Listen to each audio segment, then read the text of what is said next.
22 April পেহেলগাঁওয়ে নারকীয় হত্যালীলা চলে, নৃশংস হত্যালীলা চলে। আর সেই ঘটনার ঠিক 2 মাসের মাথায় গ্রেফতার পেহেলগাঁওয়ের 2 জঙ্গি সঙ্গী। পেহেলগাঁও হামলার জঙ্গিদের খাবার আশ্রয় দেওয়ার অভিযোগ রয়েছে। জঙ্গিদের 2 সাহায্যকারীকে পাকড়াও করেছে এনআইএ। পেহেলগাঁওয়ের হিল পার্ক থেকে 2 জনকে গ্রেফতার করেছে তদন্তকারী সংস্থা। ধৃত পারভেজ আহমেদ জোথার, বশির আহমেদ জোথার, অর্থাৎ এই 2 জন সাহায্যকারী, এদেরকেই গ্রেফতার করা হয়েছে। হিল পার্ক থেকে গ্রেফতার করা হয়েছে এই 2 জনকে।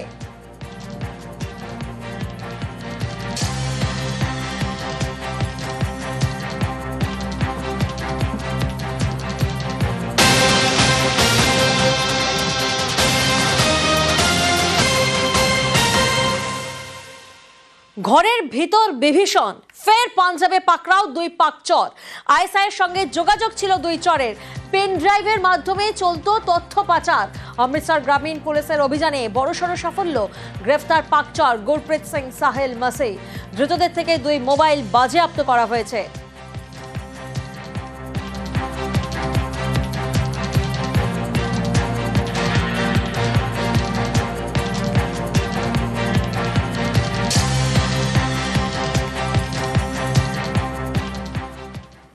অন্যদিকে রায়গঞ্জে পুলিশের উপর হামলার অভিযোগ, সেই ঘটনায় একজনকে গ্রেফতার করা হয়েছে।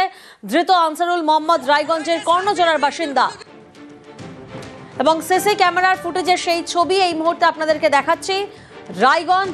রায়গঞ্জের ঘটনা, যেখানে রায়গঞ্জে পুলিশের উপর হামলার অভিযোগ এবং সেই অভিযোগের ভিত্তিতে একজনকে গ্রেফতার করা হয়েছে।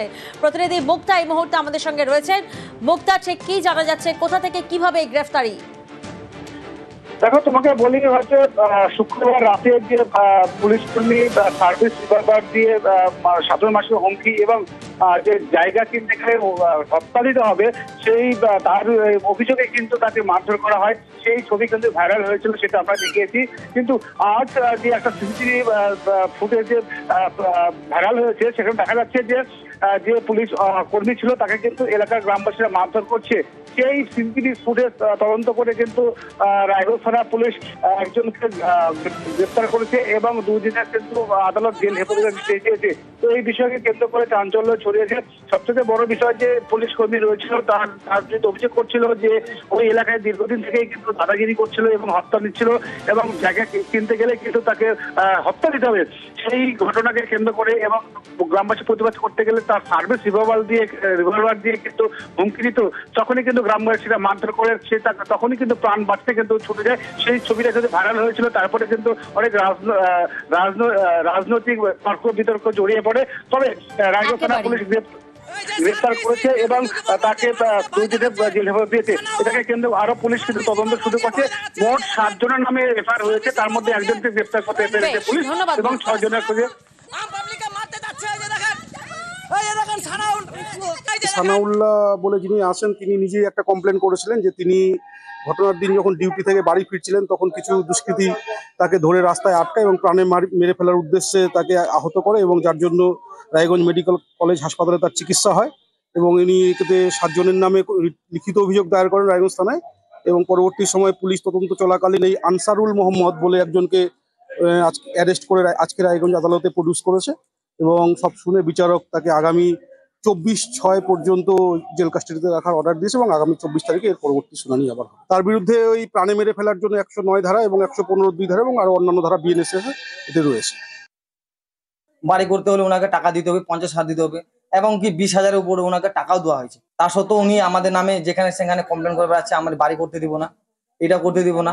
তারপর ওনাকে আর কি বলা হচ্ছে যে আপনি কেন এমন করছেন। মানে উনি বলেন যে হ্যাঁ, তোদেরকে আবার হ্যারাসমেন্ট করাবো, পুলিশ দিয়ে উঠাই দিব, বন্দুক দিয়ে গুলি করে দিব। মায়ের নামে খারাপ ভাষা করে উনি সানাউল ভাইকে গালি দেন। সার্ভিস এবার কোমরে ছিল, বার করে উনি ওটা আমাদেরকে ভয় দেখানোর চেষ্টা করে। আপনাদের কাকে অ্যারেস্ট করেছে? আমার ভাইকে অ্যারেস্ট করে রেখেছে, কালকে ভোর 3টা দিয়ে উঠিয়ে নিয়ে গেছে। সিসিটিভি ফুটেজে দেখা যাচ্ছে আপনার ভাই মেরেছে, আপনারা মেরেছেন পুলিশ কর্মীকে। পুলিশ কর্মী আগে আমাদেরকে ধমকি দেখায়, বন্দুক দিয়ে গুলি করে দিই। নজর রাখবো সাঁতরাগাছির দিকে। সাঁতরাগাছিতে শুট আউট। দিনে দুপুরে সাঁতরাগাছির ঝিল এলাকায় চলল গুলি। বাপন বেড়া নামে এক যুবককে বাইকে করে এসে গুলি চালায় দুষ্কৃতীরা। পুরনো শত্রুতার জেরেই এই গুলি বলে প্রাথমিক তদন্তে দাবি পুলিশের। মূল অভিযুক্ত গ্রেফতার। সুরজিৎ দাসকে গ্রেফতার করেছে সাঁতরাগাছি থানার পুলিশ। এসএসকেএমে চিকিৎসা হয় গুলিবিদ্ধ যুবকের।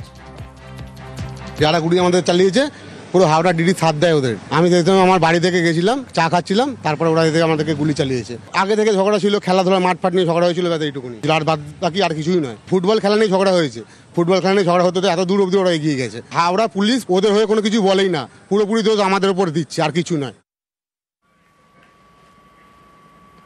শিলিগুড়িতে সোনার দোকানে লুট, ভর দুপুরে হাসমি চকের কাছে দোকানে লুট, ক্রেতা সেজে দোকানে ঢুকে লুটপাট চালানো হয়, আগ্নেয়াস্ত্র উঁচিয়ে নিরাপত্তা রক্ষীদের মারধর করানো হয়, আর পালানোর সময় বাইরে থেকে সোনার দোকানে তালা দিয়ে দেওয়া হয়। 7 দুষ্কৃতীর মধ্যে ছিল একজন মহিলাও। দেখুন, মহিলাকে মার্ক করে দেখানো হচ্ছে সেই মহিলা।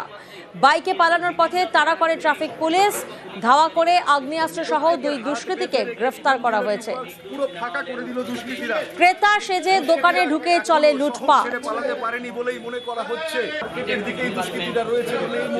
কয়জন এসেছিল? মানে সবাই কি পুরুষ? মহিলাও ছিল কয়েকজন, আমরা বলতে পারবো না কজন। মুখ থেকে এসেছিল? মুখ না, নরমাল কাস্টমার, জাস্ট কাস্টমার। আচ্ছা, তারপর কি করলো? কাস্টমার সাথে নরমাল যেভাবে আছে সেভাবেই আছে। আমরা তো প্রসেস যাচ্ছে এই করবে, আমরা কি জানি ওরা যে এইভাবেই করবে। তারপর আর্মস দেখালো? আর্মস দেখে কয়জনের হাতে আর্মস ছিল? প্রত্যেকের হাতেই আর্মস ছিল, যা যা ছিল সবই নিয়ে গেছে, বলতে গেলে কিছুই নেই। আপনারা কতজন ছিলেন? আমরা আছি তো, আমাদের হিসাবে আমরা 11-12 জনের মতো আছি আমরা।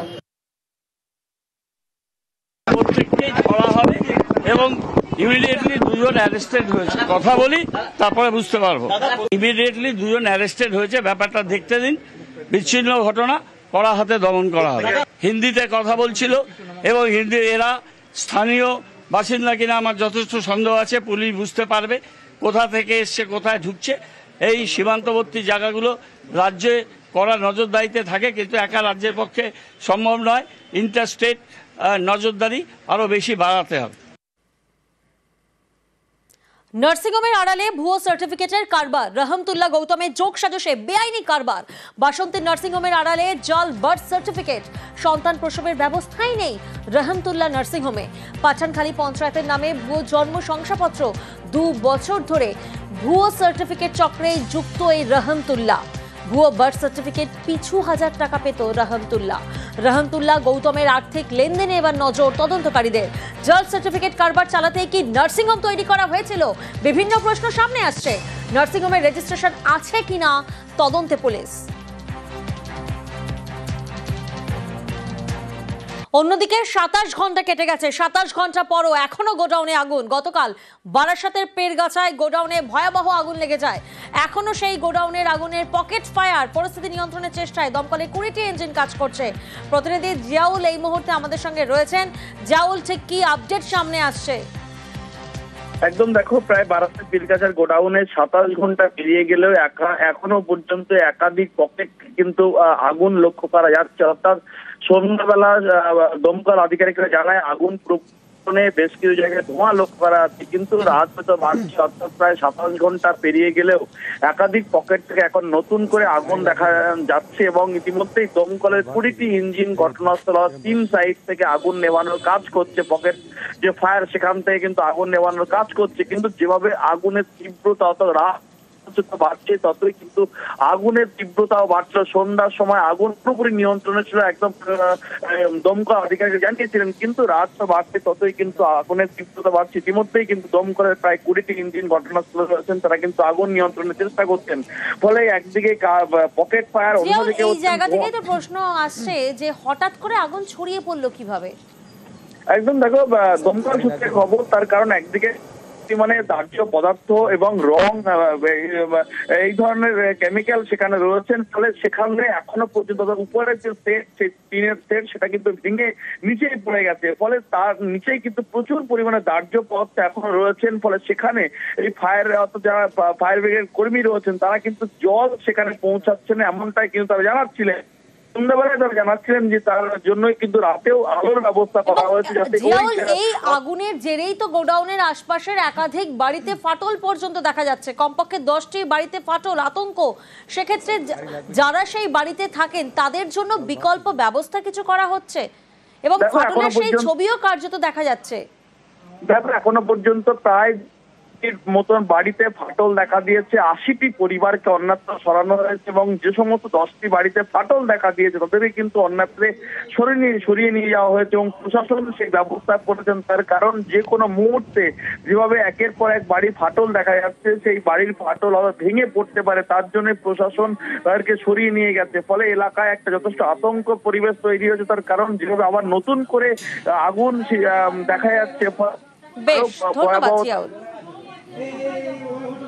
বাড়ির মাঝখান থেকে পুরো ফেটে গেছে, সব দিয়াল টিয়াল সব ফেটে গেছে, ভিতটা বসে গেছে, সিঁড়ির নিচটি সবকিছু ফেটে গেছে, সব তাপে ফেটে গেছে, ঘরের তো অর্ধেক জ্বলেই গেছে আগুনে পুড়ে। রাত থেকে তো সব রাস্তায় বসে আছি, কি করব বলুন তো। আমাদের বাথরুম টাথরুম সব পুড়ে গেছে ওইদিকে। এমনি ফাটল দেখা দিয়েছে? হ্যাঁ, ফাটল ওইদিকে, ওই দিয়াল টিয়াল দিয়েছে।